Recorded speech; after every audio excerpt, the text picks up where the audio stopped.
मैं सोच रहा था कि भारतीय जनता पार्टी ने मुझे यहां भेजा है, फिर लगता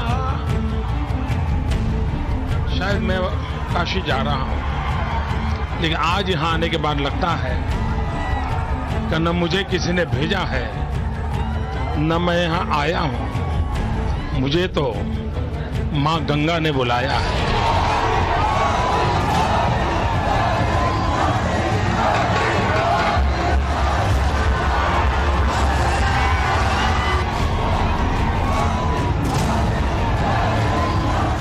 उस समय मैंने कहा था कि मां गंगा ने मुझे बुलाया है। आज मुझे लगता है कि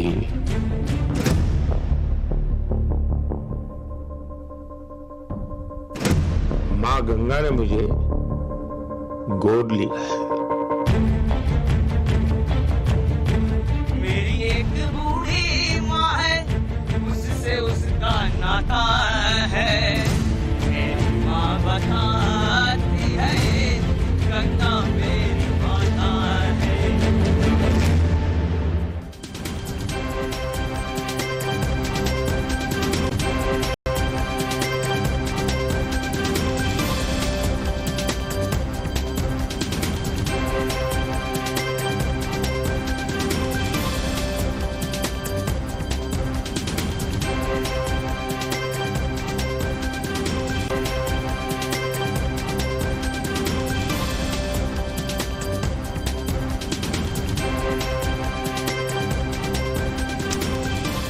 एक दिन पहले पीएम मोदी ने देश के सबसे बड़े नेटवर्क टाइम्स नेटवर्क को अपना इंटरव्यू दिया।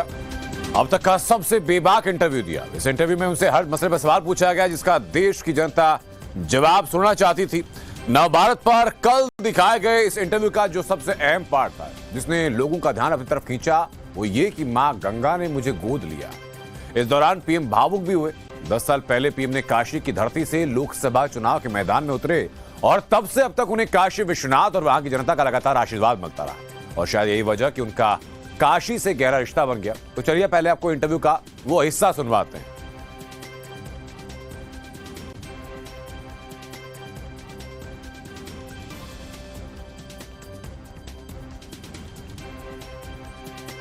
प्रधानमंत्री नरेंद्र मोदी और मां गंगा के बीच में क्या रिश्ता है, ये हर कोई जानता है। हर गुजरते वक्त के साथ ये रिश्ता और गाढ़ा होता जा रहा है और ऐसे में जब मोदी तीसरी बार चुनाव लड़ने के लिए वाराणसी पहुंच रहे हैं तो उन्होंने अपने नामांकन से ठीक पहले एक भावनात्मक अपनी जो बात है वो रखी है टाइम्स नाउ नवभारत के साथ। गंगा का जिक्र करते हुए उन्होंने कहा कि पहली बार उन्होंने ये कहा था कि मां गंगा ने बुलाया है, लेकिन अब 10 सालों के दौरान ऐसा लग रहा है कि मां गंगा ने उन्हें गोद ले लिया है।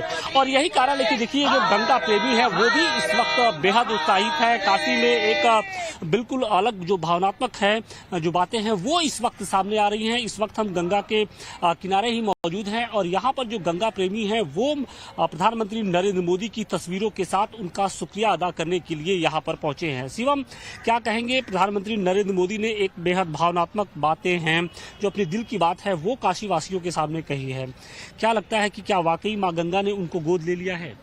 बड़ा ही भावनात्मक और भावुक कर देने वाला वह इंटरव्यू था जब पाठशाला चलाने वाले और आपके एक और मीडिया कर्मी ने बंधु ने जब वह प्रश्न किया काशी और गंगा, यह दो शब्द जैसे ही है। इसके पहले भी तमाम इंटरव्यू हुए होंगे, होता आ रहा है, लेकिन यह सबसे भावनात्मक और भावुक कर देने वाला इंटरव्यू था जब उनसे काशी के बारे में पूछा गया। 2 मिनट के लिए चुप हो गए, उनका गला रुध गया। और हम गंगा सेवियों के मन में उस समय इंटरव्यू के दौरान जब वो चुप हुए तो हम भी एक पल के लिए भावुक हो गए। हम भी एक पल के लिए हमारी आंखें नम हो गई और एक भजन बड़ा ही प्यारा मन में शुरू हुआ कि मेरी एक बूढ़ी माँ है, मेरी एक बूढ़ी माँ है, उससे उसका नाता है। मेरी माँ बताती है, गंगा मेरी माता है।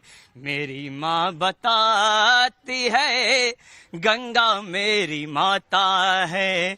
उसके नैनों का विश्वास, अरे माँ के नैनों का विश्वास समझ न आता है। मेरी माँ बताती है, गंगा मेरी माता है, मेरी माँ बताती है, गंगा मेरी माता। प्रधानमंत्री जी ने कहा कि मां गंगा ने गोद लिया। क्या आप लोगों ने भी इस बात को महसूस किया कि 10 सालों के दौरान जो वाराणसी में गंगा की स्थिति थी उसमें कुछ बदलाव हुआ है? गंगा घाट कितने साफ हुए हैं? बिल्कुल, पहले से तो मतलब बहुत ही ज्यादा हुआ है। और मैं पहले ये कहूंगी, जैसे कि इन दिनों मतदान का दिन चल रहा है, तो पहले मैं ये कहूंगी कि पहले मतदान फिर जलपान। और जैसे ये 400 पार का जो नारा है, तो वो यहाँ से विजयी ही होंगे, जरूर विजयी होंगे। और भगवान करे आगे आगे वो बढ़ते रहे। और हमारे जिसके साथ माँ गंगा का आशीर्वाद हो, उसको जीत से कौन रोक सकता है? बिल्कुल बिल्कुल, माँ गंगा का, बाबा विश्वनाथ का यहाँ आशीर्वाद है, और वो हमेशा ही विजयी रहेंगे, विजयी भव। क्या कहेंगी प्रधानमंत्री की? आपने एक फोटो तस्वीर भी ले रखी है, मैं हूं मोदी का परिवार। अब मोदी का परिवार सिर्फ आप लोग ही नहीं है, माँ गंगा को भी उन्होंने जोड़ लिया कि जो गंगा है वो हमारी माँ है, और उन्होंने मुझे गोद ले रखा है। माँ गंगा मोदी जी की माँ है, उन्होंने गोद ले रखा है। और हम सब देशवादी मोदी जी के परिवार हैं। पहले मोदी जी जब प्रधानमंत्री नहीं थे तो लोगों को गंदा करने में बहुत सान होता था, और आज मोदी जी जब प्रधानमंत्री जब से हुए हैं, लोग सफाई करने में बहुत अपना शान मानते हैं। गंगा मैया की। तो ये लोगों का उत्साह है, और उनका ये कहना है कि प्रधानमंत्री नरेंद्र मोदी जब तीसरी बार यहाँ से नामांकन के लिए पहुंचेंगे, तो जो बनारस की जनता है वो एक बार फिर से उनका साथ देगी, और बतौर प्रधानमंत्री वो एक बार फिर से शपथ लेंगे, क्योंकि उनके पीछे कहीं न कहीं माँ गंगा की शक्ति खड़ी है। और यही कारण है कि प्रधानमंत्री नरेंद्र मोदी ने भी इस बात का जिक्र करते हुए टाइम्स नाउ नवभारत से ये कहा कि नहीं, माँ गंगा ने अब मुझे गोद लिया है, और वो अब अपने बेटे का होने का जो फर्ज है वो निभा रहे हैं। वाराणसी से अतिकेश के साथ आशुतोष सिंह, टाइम्स नाउ नवभारत। तो पीएम ने जो हमारे ग्रुप को दिए इंटरव्यू में कहा कि जब वो मां की बात करते हैं तो पूरे देश की माओं की बात करते हैं। प्रधानमंत्री नरेंद्र मोदी ने कहा कि उनका मतलब होता है नारी शक्ति से, जिसमें बेटियां, महिलाएं, बुजुर्ग सब शामिल होते हैं। प्रधानमंत्री जी, आप माओं की बात कर रहे थे कि करोड़ों माएँ आपके साथ हैं। पिता का मैं आपको अनुभव बताता हूँ। मेरे सामने किसी व्यक्ति को मैंने ये कहते हुए सुना, अपने बच्चे जिनके बाहर काम कर रहे थे, कि वापस आओ, तुम्हारा वोट यहाँ है, और अगर अपना पितृ ऋण चुकाना चाहते हो तो नरेंद्र मोदी को वोट देके जाओ। ऐसे है जी, मैं बताता हूँ, मैं माँ शब्द बोलता हूँ, मतलब मेरे मन में एक समग्र संसार है, उसमें बच्चे भी हैं जी, छोटी छोटी बेटियां हैं, पर माँ स्वरूप में बोल रहा हूँ ये। तो मैं माँ कहते कोई एक बायोलॉजिकल चर्चा मेरी नहीं है, मेरा एक पूरा बड़ा भाव है लोगों की तरफ। काशी से ये जो आपका नाता है, ये काशी का नाता आपके लिए क्या मायने रखता है? ये आखिरी फेज का चुनाव है हमारा काशी का। उत्तर प्रदेश में वेस्ट से शुरू होता है, जाते जाते ईस्ट में, तो ये लास्ट फेज में मेरा चुनाव है काशी का। और मेरी पार्टी ने फिर एक बार मुझे काशी का उम्मीदवार बनाने का तय किया है।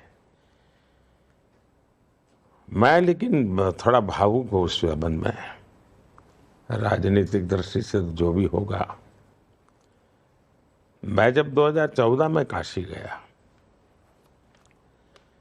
तो नामांकन के बाद, क्योंकि वो लास्ट मोमेंट तय हुआ था मेरा काशी जाना, तो नामांकन के बाद ऐसे ही मीडिया के लोगों ने मुझे पकड़ा, तो मेरे मुंह से ऐसे ही एक भाव निकल गया।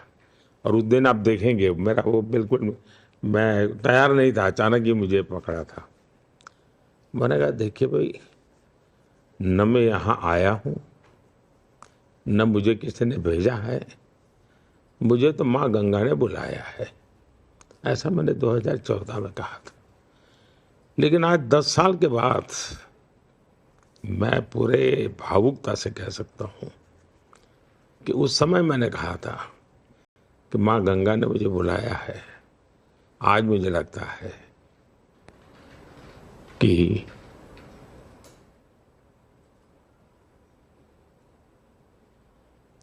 माँ गंगा ने मुझे गोद लिया है।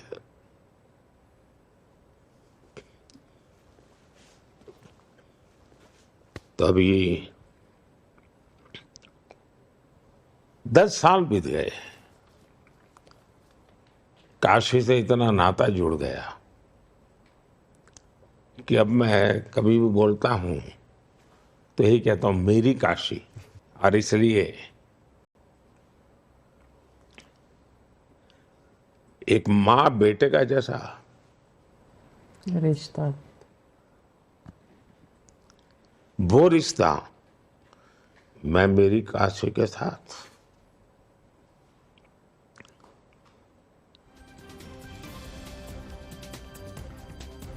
तो काशी के सांसद ने पूरे देश की राजनीति तो बदली, साथ ही साथ काशी में विकास की बयार को उसने बहाया।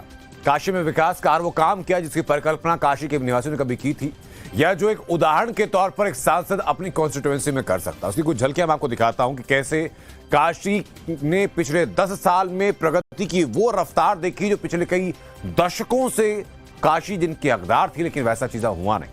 वो उदाहरण है 2014 से सिलसिला लगातार जारी है।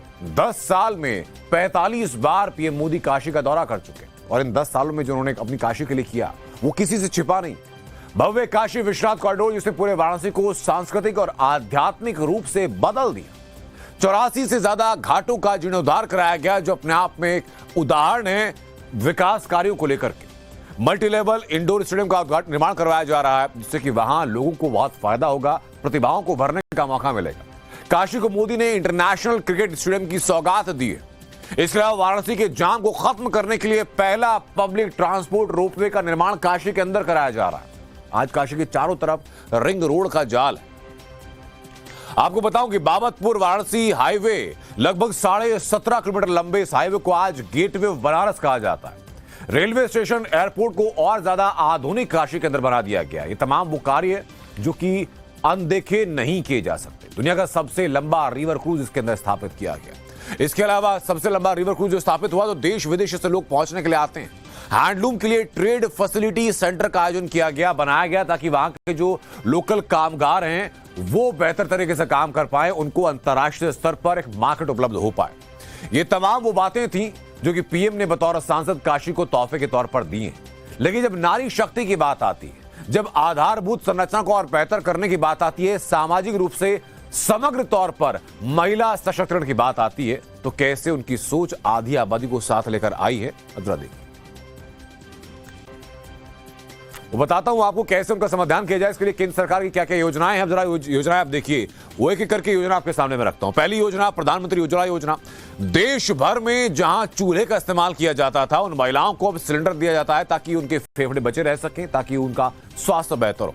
सुकन्या समृद्धि योजना, ताकि लड़कियों की देखभाल के लिए, जो बच्चियां होती हैं उनकी देखभाल के लिए उनके उज्जवल भविष्य को सुनिश्चित किया जा सके। इसके अलावा मुफ्त शौचालय योजना, जो कि अपने आप में कहा जाता है कि सम्मान योजना के तहत उसको जोड़ कर देखा जाता है।